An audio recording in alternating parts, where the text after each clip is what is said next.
Hey guys, it's Marty and welcome to Two Line Slot Cars. Last week, I called Josh at Cincy Slots. I placed an order for some spur gears, some pinion gears, just some random things that I needed for the slot car race at Butch's track. And then I ended up throwing in a couple cars on the order. One was the Alfa Rameo by Revoslot, the Group 2 cars. Let's check it out. Okay, first look at this car, guys. This is fantastic. If you're a Revoslot fan, you're going to love these cars. Now, they're a little small. From a size comparison, here it is up against an NSR 908. The 908 is just a touch bigger, a little wider. That kind of gives you an idea how big or small these cars are.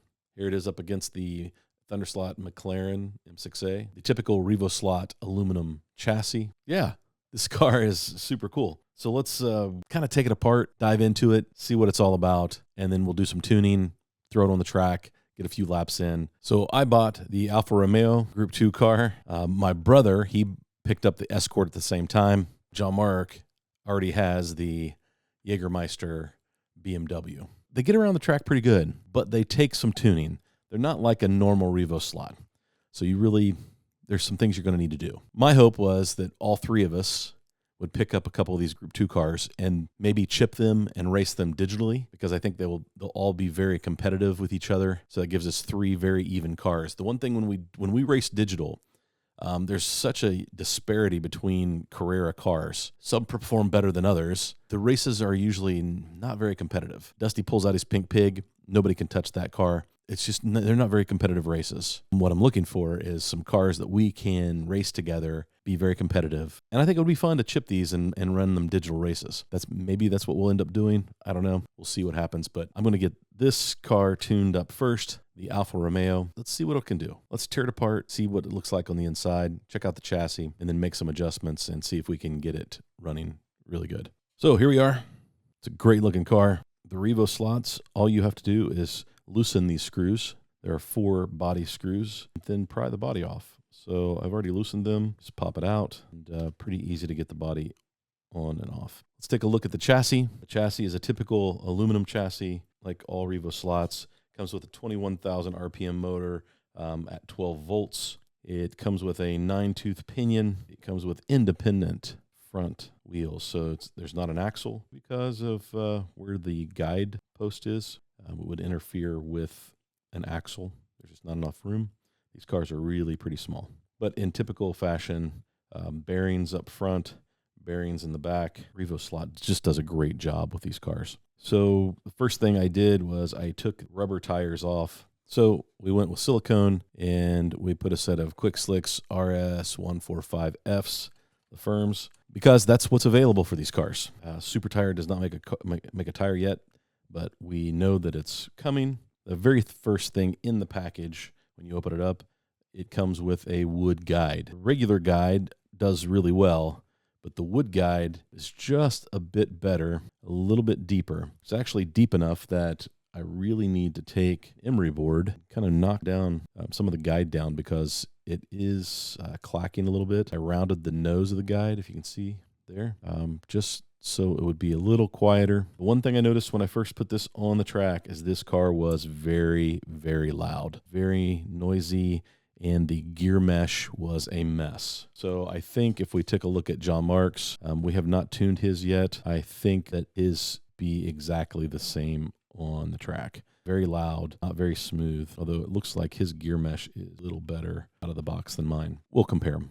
Back to this car. The one thing that I did do is I noticed that the rear tires came on the car were a little shorter, just shy of the front tires. So I swapped those out and I moved the rear tires to the front. John Albright mentioned that to me, and he was right. So I threw those on the front. I haven't quite figured out how to true these yet, but they're pretty round. I don't think that's an issue, but it would be nice to just hit them with the truer. Haven't figured out how to do that yet. Probably take them apart, throw them on an axle. We'll get to that later. Like I said, the gear mesh is one of the things that really, when I opened it up, was not good. I noticed that the spur gear, this is an angle winder, but this spur gear, it has a little bit of a wobble to it.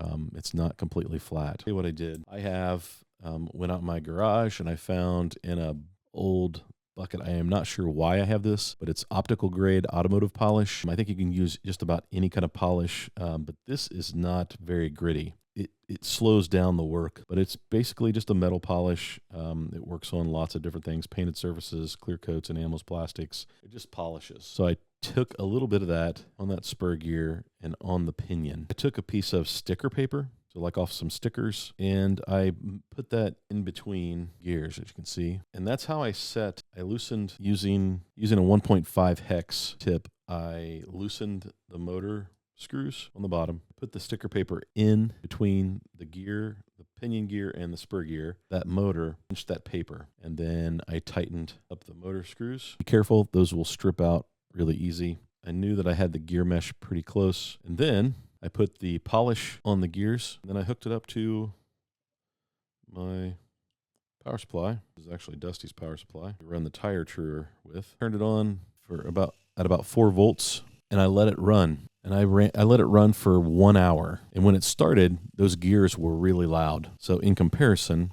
now this is after 1 hour of lapping in those gears with the polish. I made sure that I oiled my motor really good. So I'm kind of braking in the motor at the same time. I oiled the bearings on the motor just so that everything runs smooth and it breaks in nice. If we did the same thing on John Mark's, have not lapped. There we go, 4 volts, and now you can hear the difference. So it looks like I've got work to do on John Mark's. The Jägermeister needs tuned. With that polish, I reapplied the polish about halfway through. I didn't want it to dry out. Now, depending on what kind of grit your polish is, some polishes might work faster because they are a little more coarse.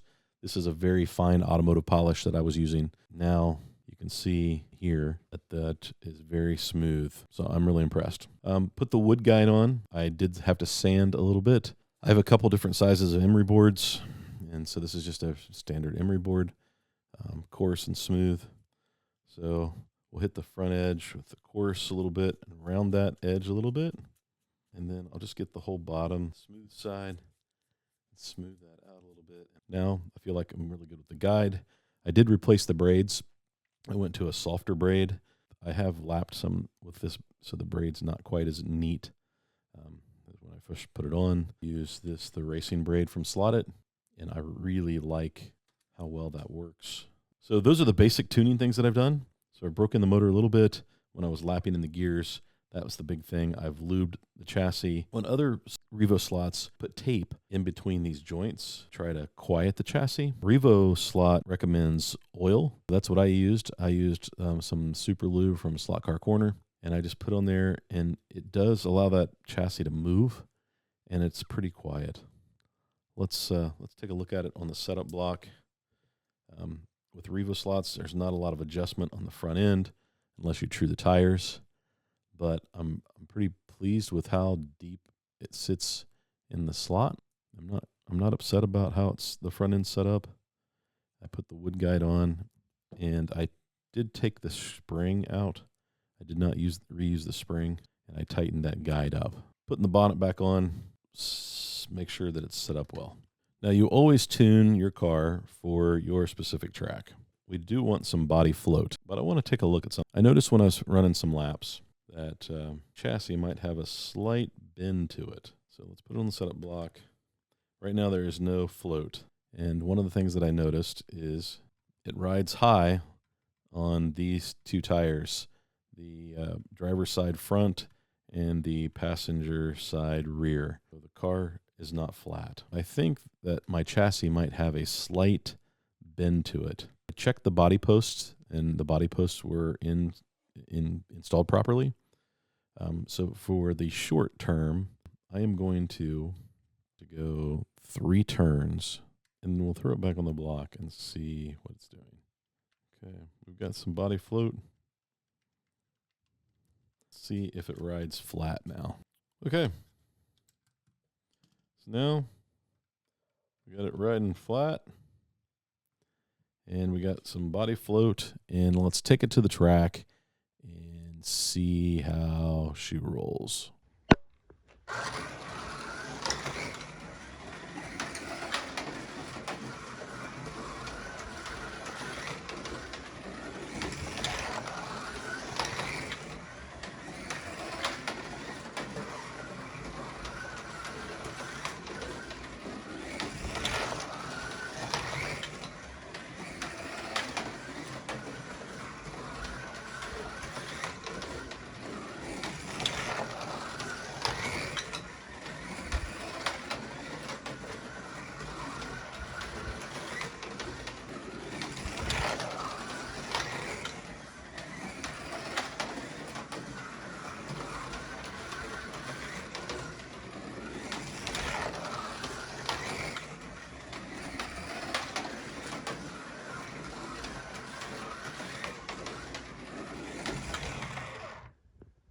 So there's a few laps with the Alfa Rameo Group 2 from Revoslot.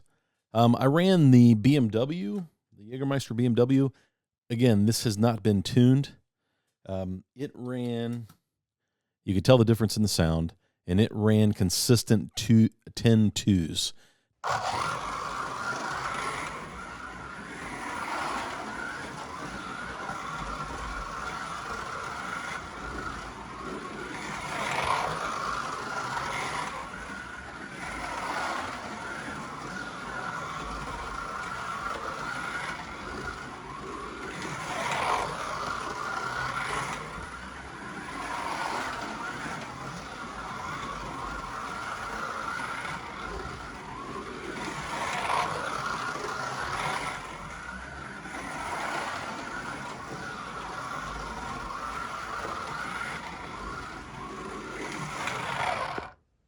Ten two two 0, 10-2-3-5, 10, and some others.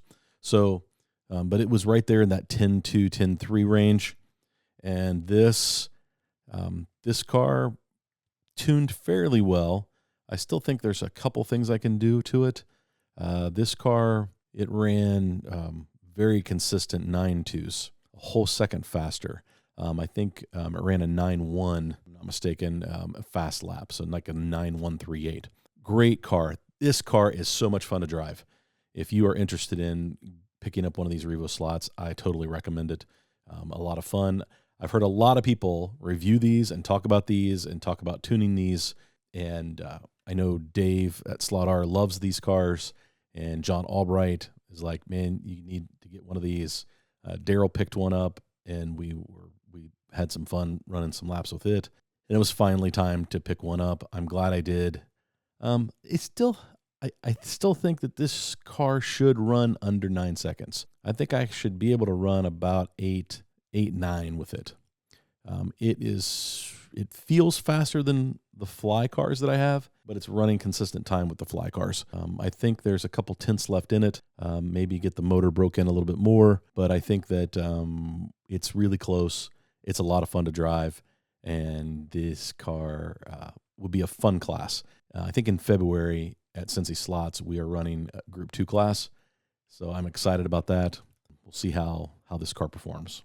Guys, if you like this kind of content, hit the subscribe button, give me a thumbs up, hit the bell so you get notified anytime I put out videos. I really appreciate you tuning in today. I hope that you take a moment and pick up a Revoslot Group 2 car, whether it's the Alpha, the BMW, or the Escort, or the Cadet. These are great cars. They look fantastic. They really did an awesome job with the liveries. Pick up one. Go have some fun racing.